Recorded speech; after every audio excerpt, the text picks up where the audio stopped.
আসসালামু আলাইকুম। ভারত পাকিস্তানের মধ্যে যুদ্ধবিরতি কার্যকর হয়েছে। ধরেন থাকে না যে দুই বন্ধুতে ঝগড়া হইলো অথবা ভাই বোনে ঝগড়া হইলো, তো মিডিল থেকে থার্ড পার্সন যে থাকে দিন শেষে তে অনেক সময় বিপদে পড়ে যায়। আমার কাছে মনে হচ্ছে বিষয়টা এরকম, যুদ্ধ ছিল ভারত পাকিস্তানের। আমাদের দেশে ভারতের পক্ষে পাকিস্তানের পক্ষে যেই ফেসবুক স্ট্যাটাস এবং পাকিস্তানের পক্ষে বাইতুল মোকাররমে যে বিক্ষোভ, ইভেন বর্তমান সরকারকেও পাকিস্তানপন্থী সরকারই মনে করে ভারতের বিজেপি সরকার, এটা স্পষ্ট বক্তব্যে বারবার আসছে, তাই না? এর মাঝখানে, এই যুদ্ধের মাঝখানে একবার বলছিলাম যে একটা বিশেষ নির্দেশনা আসছে ভারতীয় সেনাবাহিনীর কাছে, সীমান্তরক্ষী বাহিনীর কাছে, যে পাকিস্তান এবং বাংলাদেশের সীমান্তে বেশ কিছু অ্যাক্টিভিটিস করবে আপনার বিএসএফ। এখানে নজরদারি, মহড়া, প্লাস ধরেন এখানে বেশ কিছু স্থাপনা নির্মাণ, অনেক কিছুরই আমরা আওয়াজ শুনছিলাম। তবে একদিকে যখন ভারত পাকিস্তানের মধ্যে যুদ্ধবিরতি কার্যকর হয়েছে, তখন আমরা দেখছি বাংলাদেশের সীমান্তে বাংকার নির্মাণ করছে বিএসএফ। এখন কেন, বাংলাদেশের সাথে কি এমন অবস্থান? তবে ইদানিং বিএসএফ এবং বিজিবির মধ্যে বা লোকাল পিপলদের মধ্যে বেশ কয়েকটা ঘটনা কিন্তু ঘটছে, ধাওয়া পাল্টা ধাওয়া, মাইট টাইট, এরকমও কিন্তু ঘটছে। আমাদের দেশের তারা তাদেরকে ধরে নিয়ে আসছে, তারা আমাদেরকে ধরে নিয়ে গেছে।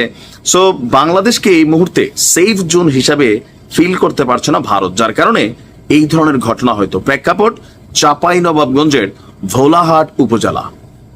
দর্শক, চাঁপাইনবাবগঞ্জের ভোলাহাট উপজেলায় ভারতের অভ্যন্তরে সীমান্তরক্ষী বাহিনী বিএসএফ দুটি বাংকার নির্মাণ করছে খবর পাওয়া গেছে। এমনকি ছবিতে আমরা যে দৃশ্যটা দেখিয়েছি বা ছবিটা দেখেছি, এটাই হচ্ছে সেটা। আন্তর্জাতিক সীমানার মেইন পিলার 201/13S, এখান থেকে আনুমানিক 500 গজ ভেতরে ভারতের অভ্যন্তরে তারা তাদের দেশেই করছে। মেইন পিলার 201/17 হতে আনুমানিক 200 গজ ভেতরে তারা বাংকার দুটি নির্মাণ করার তথ্য জানিয়েছে বা আমাদের বিজিবি এই তথ্যটি দিয়েছে। 59 বিজিবি মহানন্দা ব্যাটালিয়নের দায়িত্বপূর্ণ চরধরমপুর বিউপির বিপরীতে 12 মুচিয়া বিএসএফ ক্যাম্পের আওতাধীন এলাকার জন্য এই বাংকার দুটি নির্মাণ করা হয়েছে বলে বিজিবি আমাদেরকে নিশ্চিত করেছে। স্থানীয় ইউনিয়ন পরিষদ সদস্য মোহাম্মদ সাদিকুল ইসলাম বলছেন, শুক্রবার জুমার নামাজের সময় মসজিদে যাওয়ার সময় তারা স্থানীয় জনগণ তারা দেখেছে এখানে এই ধরনের অ্যাক্টিভিটিস চলছে। তবে মসজিদে বলে দেওয়া হয়েছে সাধারণ জনগণ যেন সীমান্তে না যায়, তবে বাংকার নির্মাণের বিষয়ে কিছু জানান নেই। এমনকি ওই এলাকায় বিউপির দায়িত্বপ্রাপ্ত নায়েবে সুবেদার আশরাফুল ইসলাম বলছেন, ভারতের অভ্যন্তরে দুটি বাংকার নির্মাণ করেছে বিএসএফ, তবে এতে বাংলাদেশের সীমান্তে তেমন কোনো ধরনের সমস্যা নাই। দুই বাহিনীর মধ্যে শান্তিপূর্ণ সম্পর্ক এখনো বজায় আছে।